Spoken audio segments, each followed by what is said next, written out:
Good evening. Thanks for watching News Channel 9 at 11. I'm Calvin Sneed. And I'm Betsy Goldin. Merry Christmas Eve. Before we get started this evening with our stories, we want to take a quick look at the weather. David Glenn, how's it going? And others. That is exactly right. So I went to the Fire Station 1 this afternoon to spend time with some of those firefighters. And over the past few days, they've been busy putting out many fires. In fact, when I got there, they had just been to a kitchen fire, and the woman had accidentally left her oven mitt on the stove. So it's just a reminder for us to be careful and slow down during the holidays. Inside Station 1 in downtown Chattanooga are several firefighters relaxing in between calls. They've been busy fighting fires these past several days and say this is typical for Christmas time and the holidays. Well, a family now displaced after a tree destroys a home in Murray County. Rain, thunder, and wind left behind a trail of destruction. Trees toppled onto the road and on top of cars. The family is now spending Christmas Eve without a home after a tree crashed into their house. 10 people had gathered for Christmas dinner and ended up trapped by a 5-foot trunk.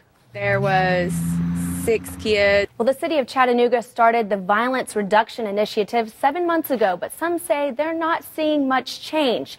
Charmaine Goins, a former gang member, was arrested earlier this week, facing charges of murdering a 26-year-old girl. Well, Kim, in 2011, the city of Chattanooga hired Global Green Lighting to replace 27,000 streetlights with more efficient LED lights.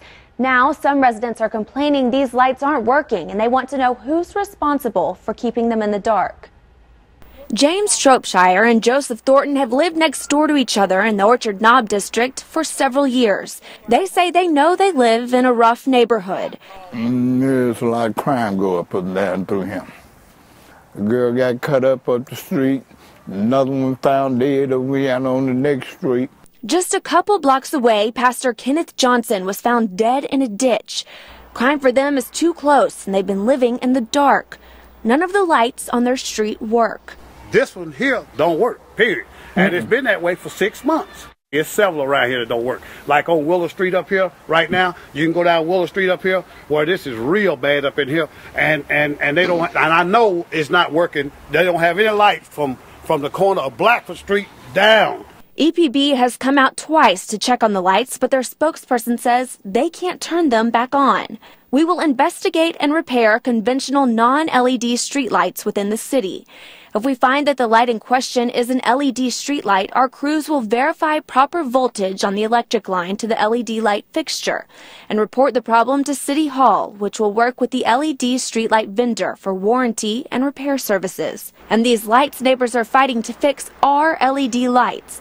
And that vendor is Global Green Lighting, a contracted company hired by the city. We tried contacting them today. So far, we haven't gotten a response. When I'm scared, I don't even come out the house at night. I try to stay in. You know, if I had to go, I'd go, you know what I'm saying? But it's dark around through here, you know what I'm saying? So much happening. And until it's fixed, the street will look like this. And now when we called the mayor's office, we were first referred to EPB, and at 7:30 this evening, we were sent this statement. The administrator of the Chattanooga Department of Transportation says a crew was sent to determine the issue at this particular light, and it will be fixed as quickly as possible.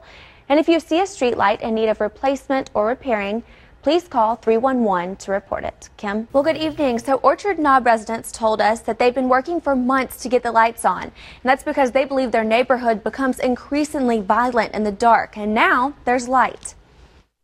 Feel good. Feel good. I can see you. Global Green Lighting, a company that had once been contracted by the city of Chattanooga to install 27,000 LED lights, works all day to light up the Orchard Knob district. So once we got word through the news that those 2 lights were not working, we went into the network and we couldn't identify those lights to be there, so we actually physically drove down there and we saw that the lights were installed but not uploaded to the network. After the sun went down, people living in this neighborhood were in the dark. They say they'd been calling for months to get these lights on and nothing was happening. Normally, if those residents would contact the city and say this light's not working, they would have contacted us and we would have already given them confirmation. Since it wasn't in the network, nobody knew about it. But James says they were working at first. And they did work just like that right there. And then we came in and it stopped. Well, it's completely different out here tonight than it was last night when we were filming in the complete dark. And residents are hoping that these lights up above me help reduce some of the crime in the neighborhood. We spoke with a criminal justice professor at UTC. He believes it will. Well, street lighting is very important in terms of crime prevention. Previous studies consistently found around 20% of crimes can be prevented by street lighting. Professor Park says crime is less likely to happen when getting caught is more likely. He believes when it comes to reducing violence, we've got to start small, like making sure the lights are on, putting road signs up, cleaning up graffiti, even planting gardens. All these basic, important conditions actually very related with crime situation there, so we have to pay attention to these things to prevent crimes more effectively. And as for the residents we spoke to, they truly believe this small step will help with violence reduction. And now Global Green Lighting spent the whole day looking at the LED lights in the Orchard Knob district, not just there on Cleveland Avenue, making sure that each one was on the grid and well lit. Well, the Academy Awards, better known as the Oscars, will be handed out tonight. And another year of debate will go on. Why didn't so-and-so get an Oscar? Why didn't they get nominated? Well, Connor Bowles explains the method to the award show madness. Oh, Lauren, that is so not true. But the actors in the show are backstage right now practicing, getting ready for those two performances. And honestly, I'm so excited because I used to be in plays in high school. We're going to take you backstage where they are getting ready right now. Good morning. Yes, you are exactly right. But honestly, all I want to do is sing Camp Marymount songs because I feel like I'm back at camp. But I'm here with Terry Chapin, and she is one of the guides for the tour that is going to be going on in about 30 minutes. Tell us a little bit about what y'all will be doing. Well, this is the Downtown Kayak Adventure. But I'm going to keep working on this. And in the meantime, oh, and if you want to do this, they're going to be doing it every Saturday and Sunday through August, so you can call Outdoor Chattanooga or log on online. But Lauren, I want to know if you went to camp, and I want to know what your favorite camp activity was. What was your favorite? I think it was the fire building and the marshmallow roasting. That was fun, and I liked archery, and I think I liked canoeing, but I remember being better than I am now. So we want to know what your favorite is. Back to you. Patrick's Day is coming up on Monday, and they are celebrating all weekend long with Irish festivities with Shamrock City. And I'm here with Megan Jolly, and she's going to tell us a little bit about what's going on this weekend. What can people look forward to? I hit the Tennessee River this morning with several fishermen.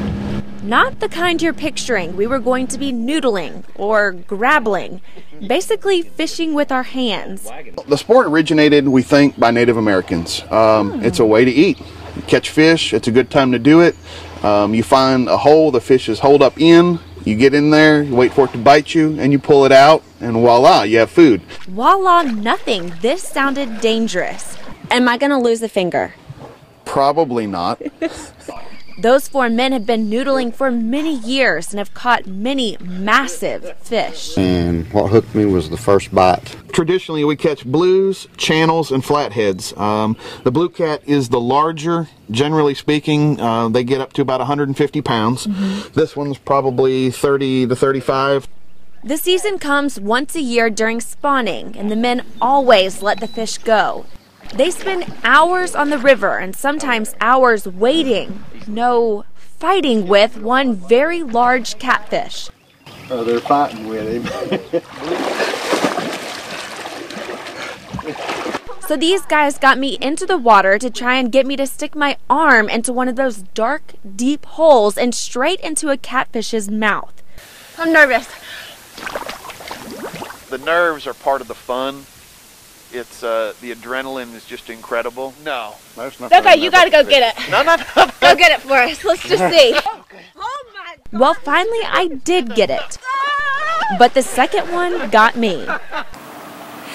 Good evening. Yes, actually, there is no one on the roads, which is fabulous, and it looks absolutely beautiful out, and I hope people are enjoying it from inside their homes. So photographer Ken and I have been talking about what you need to do to stay prepared because you don't want to get stuck in this mess. So I'm going to show you what I keep typically in my bag. A box of hand warmers because I'm always freezing. Snacks. A cell phone charger. And this is what Ken keeps, which I think is just genius. What are these called?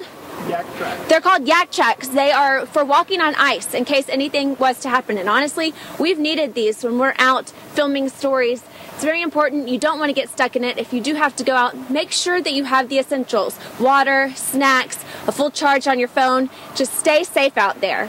We'll be out here monitoring the roads and the weather. Back to you. Well, good evening. Yes, the roads are looking worse, but fortunately, people are staying off of them, so that's a good thing. You're staying home. That's where we want you to stay.